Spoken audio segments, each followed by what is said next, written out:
सभी को मैं मेरा चैनल क्रेजी फिजिक्स में स्वागत करता हूं। इस चैनल का जरिए फिजिक्स का बहुत सारा फेनोमेनन को इजी तरीके से समझने के लिए आप इस चैनल को जरूर सब्सक्राइब कीजिए और इस चैनल का अपडेट्स मिलने के लिए नीचे दिया हुआ बेल बटन को जरूर प्रेस कीजिए। इस वीडियो को आपको अच्छा लगे तो इसको जरूर लाइक कीजिए और इस चैनल को ज़्यादा से ज़्यादा आपका फ्रेंड सर्कल में फैला दीजिए।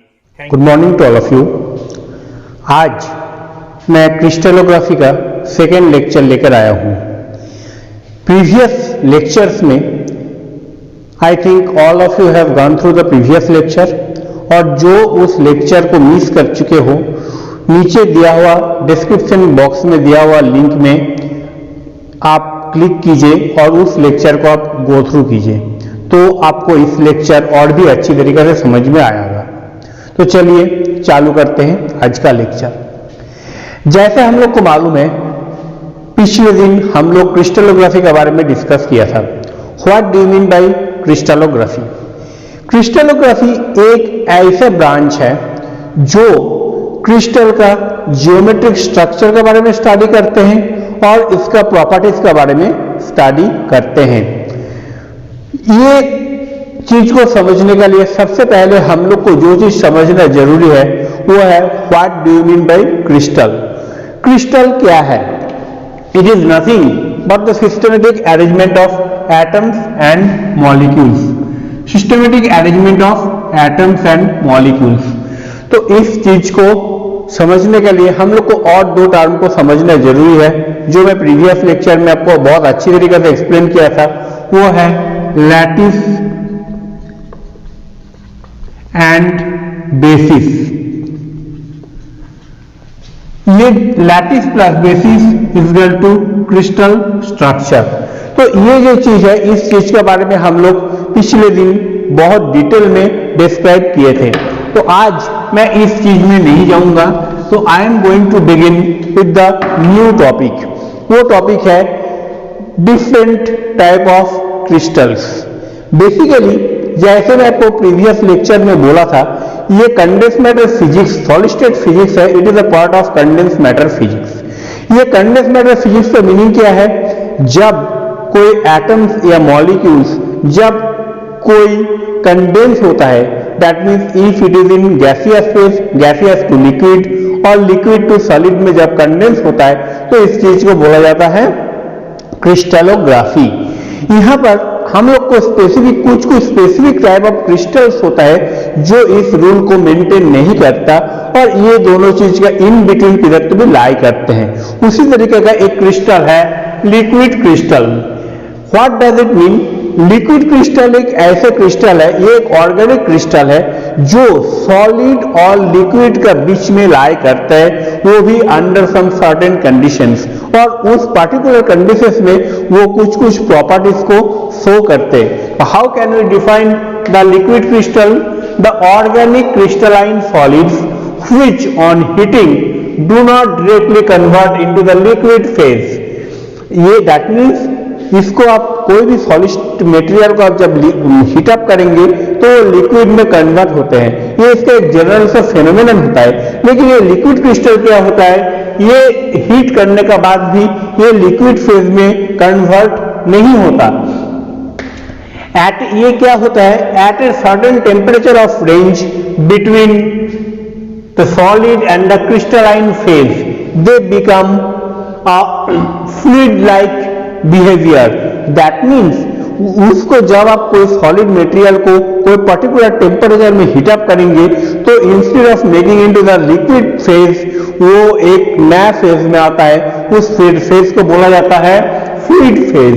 And retain their anisotropic property and have long range of orientational order are called liquid crystal।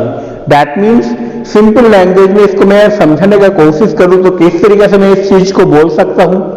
कोई भी एक सॉलिड मटेरियल को मैं जब हीट अप करूं एक पर्टिकुलर टेम्परेचर में, वो ना तो लिक्विड में कन्वर्ट होगा, वो instead of going into the liquid phase वो एक नया तरीके का स्टेट में आएंगे।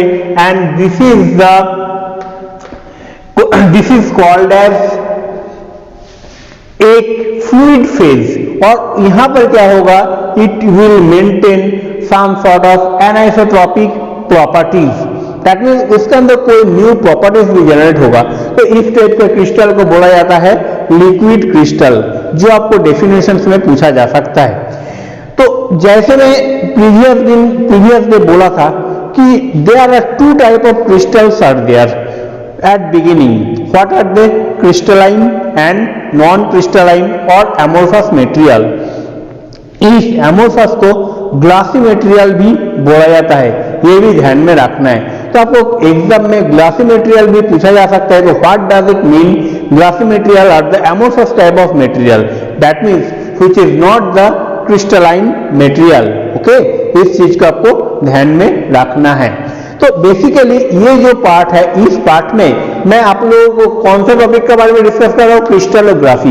ये क्रिस्टलोग्राफी क्या बोलता है, ये क्रिस्टलोग्राफी बोलता है एक फिजिक्स का एक ऐसा ब्रांच जो आपको उसका ज्योमेट्री के बारे में बोलते हैं एंड इसका फिजिकल प्रॉपर्टीज के बारे में बोलते हैं। तो मैं पिछले उसका बाद हम लोग को ये सॉलिड स्टेट फिजिक्स को समझना है, तो हम लोग को और एक चीज को समझना बहुत जरूरी है, वो है यूनिट सेल। जैसे आप प्रीवियस लेक्चर को सुने हैं तो आपको याद होगा, मैं एक एग्जांपल लिया था एक दीवार का, I have taken the example of a wall. जैसे एक वॉल है, ये वॉल किससे बना हुआ है, it is made up of small bricks, it is made up of small bricks and ये जो ब्रिक्स है, ये ब्रिक्स किससे बना हुआ होता है, ये ब्रिक्स जो है they are made up of muds, they are made up of muds, मिट्टी से बना हुआ होता है। उस मिट्टी को सुखा के जला के फिर आपका घर बनता है। उसी चीज को if I replace this muds by stones, तो ये स्टोन का दीवार बन जाएगा। इसी चीज को मैं लोहे से कन्वर्ट कर लूं तो ये लोहे का दीवार बन जाएगा। That means if I can change, if I can tailor a small building block, the total property will get change। तो इस दीवार का लिए ये जो ब्रिक्स है, इस ब्रिक्स को क्या बोला जाता है, these are the unit cell। तो what do you mean the unit cell? Unit cell are the small building block जो एक ज्योमेट्रिकल शेप में होता है, और वो शेप का रिपीटेड वे में मैं इस चीज को बनाऊं तो मेरा एक क्रिस्टल स्ट्रक्चर तैयार होता है। क्लियर? तो this is called the unit cell, जो मैं प्रीवियस डे भी आपसे डिस्कस किया था। लेकिन ये यूनिट सेल छोड़कर भी यहाँ पर और एक तरीका का कॉन्सेप्ट आता है, और एक तरीका का सेल आता है, जिसको बोला जाता है primitive cell and non primitive cell. ये primitive cell and non primitive cell क्या है? ये जो चीज है, unit cell, primitive cell and non primitive cell, they are very closely related. ये किस तरीके से है? जैसे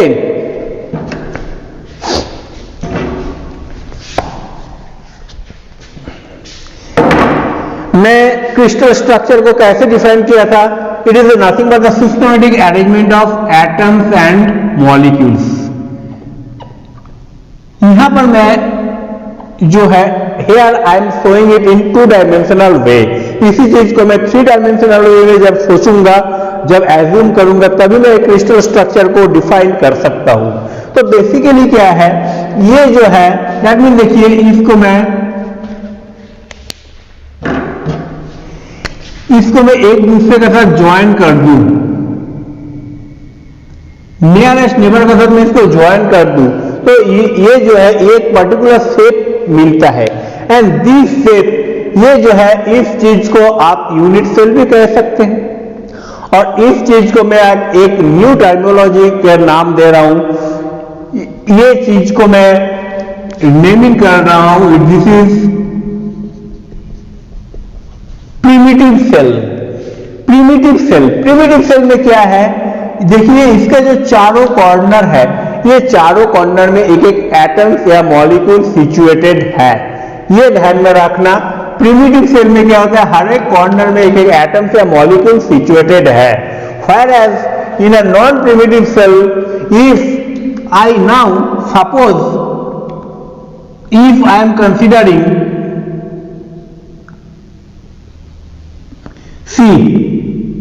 This is also one kind of neighboring atoms. इस चीज को मैं ज्वाइन किया तो मेरा चारों कॉर्नर में चारों एटम्स एंड मॉलिक्यूल्स तो है ही, प्लस इसका सेंटर में भी एक एटम्स एंड मॉलिक्यूल्स है। तो इस चीज को बोला जाता है, ये जो केस है इस केस को बोला जाता है नॉन प्रिमिटिव सेल। आगे चल के आप जब बहुत सारा प्रॉपर्टीज जैसे atomic structure factor, atomic packing fractions वगैरह आप जब स्टडी करेंगे तो आप सभी को ये तीनों चीज के बारे में पूछा जा सकता है, या आपको शॉर्ट क्वेश्चन में भी दिया जा सकता है। What do mean by unit cell, what do mean by primitive cell, what do mean by non primitive cell, और इसका बीच में अंतर क्या है। तो इस तरीके का क्वेश्चन भी जनरली आप लोग को पूछा जा सकता है। तो मैं और एक बार ये तीनों चीज को समराइज कर देता हूं। ये जो है unit cell, what does it mean? Unit cell is a basic building block, okay, एक स्मॉलेस्ट यूनिट होता है। प्रिमिटिव सेल क्या होता है? जिसका चारों कॉर्नर में चारों एटम्स एंड मॉलिक्यूल्स होता है। और नॉन प्रिमिटिव सेल में क्या होता है? जब atoms and molecules they will lie at the centre, जब इसका सेंटर में कोई एटम्स एंड मॉलिक्यूल्स जब लाई करता है तो उस चीज को बोला जाता है नॉन प्रिमिटिव सेल। तो ये जो तीन, अभी तक हम लोग जो टॉपिक डिस्कस कर रहे हैं, these are the very much basic things. तो इस छोटा छोटा चीज को आप नेग्लेक्ट मत कीजिए, छोटा छोटा चीज को बहुत अच्छी तरीके से समझिए, तो ही आपको सॉलिड स्टेट फिजिक्स समझ में आएंगे। अदरवाइज एक स्टेंट में जाने के बाद आपको कुछ भी समझ में नहीं आएगा, क्या नॉन प्रिमिटिव है, क्या है। ये जो क्रिस्टल स्ट्रक्चर किस तरीके से फॉर्म होता है उस चीज को मैं आपको समझाने का कोशिश कर रहा हूं। तो now we are moving from 2 dimensional to 3 dimensional perspective. Basically आप जो घर में बैठे हुए हैं वो घर का कितना डायमेंशन है? वो घर का 3 डायमेंशन है, एक है x, एक है y और एक है z। और इस घर का लेंथ, ब्रेथ एंड हाइट को मैं 3 टर्म्स से समझ रहा हूं। Suppose a is the length, a is the length, C is the breadth and B is the height। तो A, B, C। और ये जो है, ये जो घर आपका खड़ा है, ये घर 3 एक्सिस में खड़ा है, X, Y and Z। X and Y axis के बीच में जो एंगल है वो एंगल है अल्फा, Y और Z एक्सिस के बीच में जो एंगल है वो है बीटा, और Z एंड X एक्सिस के बीच में जो एंगल है वो है गामा। तो ये यहाँ पर जो A, B, C and alpha, beta, gamma, these 3 angles, these 6 parameters, they are called as lattice parameters। तो जैसे जैसे कोई भी क्रिस्टल का हम लोग इस लैटिस पैरामीटर्स को समझते हैं तो हम लोग को क्या करना पड़ता है, हम लोग समझ सकते हैं कि उसका क्रिस्टल स्ट्रक्चर किस तरीके का है। जैसे हम लोग जब रिसर्च करते हैं, जो मेटीरियल साइंटिस्ट लोग जो होते हैं वो क्या करते हैं, ये जो स्ट्रक्चर है A, B, C, alpha, beta, gamma, इसके बीच में किस तरीके का बॉन्डिंग होता है, और ये जो चीज है यही चीज हमको आगे चलकर ये समझाएगा कि इसका जो फिजिकल प्रॉपर्टीज किस तरीके से चेंज होता है और क्या क्या प्रॉपर्टी किस किस चीज में डिपेंडेंट होता है। तो ये जो पूरा चीज है, पूरा चीज हम लोग को क्रिस्टलोग्राफी से मिलता है। तो क्रिस्टलोग्राफी का कॉन्सेप्ट क्लियर रहना बहुत जरूरी है। तो यहां पर जो है A, B, C and alpha, beta, gamma, ये जो 6 पैरामीटर है, ये 6 parameters depending on this 6 parameters we can categorize or we can say which type of material or which type of crystal structures we are having। Basically depending on these 6 parameters, इसको मैं permutations and combinations के जरिए arrange करके n number of parameters या n number of crystal structures में तैयार कर सकता हूं। Basically for the sake of simplicity इस चीज को मैं सबसे पहले 7 टाइप ऑफ क्रिस्टल स्ट्रक्चर में डिवाइड करता हूं depending on the relations in between A, B, C and alpha, beta and gamma. तो ये जो चीज है ये क्या क्या चीज है, ए, बी, सी, ये है length, breadth and height of the unit cell, and alpha, beta, gamma क्या है, ये जो 3 एक्सिस है, 3 एक्सिस के बीच का एंगल्स है। तो यहां पर क्या है, जैसे depending on the relations of A, B, C and alpha, beta, gamma, हम लोग इसको basically 7 type of crystal structures में डिवाइड करते हैं। Triclinic, tetragonal, hexagonal, monoclinic, tetragonal, cubic structure and orthorhombic. हम लोग का डे टू डे लाइफ में जो चीज हम लोग देख रहे हैं, मैं सबसे पहले वो एग्जांपल आपका सामने दे रहा हूं। आप जिस घर में बैठे हुए हैं, it is almost like a tetragonal, almost like a cubic shape. यहां पर आपको एक चीज एज्यूम करना पड़ेगा, इस घर का लेंथ, ब्रेथ एंड हाइट यानी ए बी सी तीनों सेम है, और ये घर का दीवार तो 90 डिग्री है ही, तो वहां पर हम लोग को कोई प्रॉब्लम नहीं है। तो क्यूबिक स्ट्रक्चर का रिलेशन क्या है, कंडीशंस क्या है, A equal to B equal to C and alpha equal to beta equal to gamma equal to 90 degree. Now if I change, जैसे आप जिस घर में बैठे हुए हैं उस घर का क्या ए बी सी यानी length, breadth and height same है? नहीं है। तो depending on that it may be length and breadth same है, हाइट अलग है, it may be length and height same है, ब्रेथ अलग है। इसी तरीके से मैं जैसे जैसे A B C and alpha beta gamma का मैं जैसे जैसे मैं प्रोपोर्शन या कॉम्बिनेशन चेंज करूंगा, ऐसे ऐसे मुझे एक पर्टिकुलर टाइप ऑफ स्ट्रक्चर्स मिलेंगे। जैसे ट्राइक्लिनिक का रिलेशन क्या है, A is not equal to B is not equal to C and alpha is not equal to beta is not equal to gamma is not equal to 90 degree. यानी इसका ए B सी तीनों ही एक दूसरे के साथ सेम नहीं है, एंड अल्फा बीटा गामा तीनों ही 90 डिग्री नहीं है, दे डिफर फ्रॉम 90 डिग्री। तो ये कौन सा केस हो जाएगा, ये केस हो जाएगा ट्राइक्लिनिक। ट्राइगोनल क्या होगा, A equal to B is not equal to C and alpha equal to beta is not equal to gamma is not equal to 90 degree.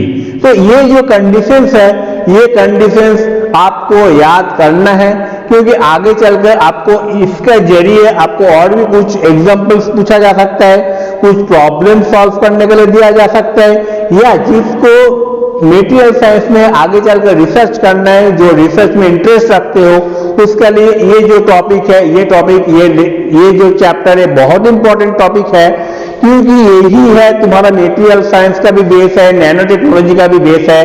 तो इस चीज को समझने के लिए आपको ये यूनिट को समझना बहुत ही जरूरी है, और ये जो 7 टाइप ऑफ क्रिस्टल स्ट्रक्चर है, इस चीज को भी तुमको याद रखना बहुत ही जरूरी है। हाँ, कोई भी बुक है तो जो बुक तुम रेफर करोगे, जैसे तुम कोई भी पब्लिशर्स का बुक ले लो, वहां पर ये होना चाहिए। बाई चांस ये नहीं है तो सॉलिड स्टेट फिजिक्स का वाहाब, सक्सेना गुप्ता सक्सेना या पूरी रब्बर किसी का भी बुक उठा लो, वहां पर तुमको ये जो पोर्शन है, ये पोर्शन तुमको बहुत इजीली मिल जाएंगे, कारण ये तुम्हारा सामने ही लिखा हुआ है। तुम यहाँ से इस चीज को कॉपी कर लो, और इस चीज को याद करना बहुत ही जरूरी है, ठीक है। तो I think all of you have enjoyed the lectures, और किसी को कोई डाउट है तो कमेंट सेक्शन में तुम्हारा क्वेश्चंस को जरूर लिखो, और इस लेक्चर को तुमको अच्छा लगे इसको लाइक, शेयर और सब्सक्राइब जरूर करना। Thank you very much.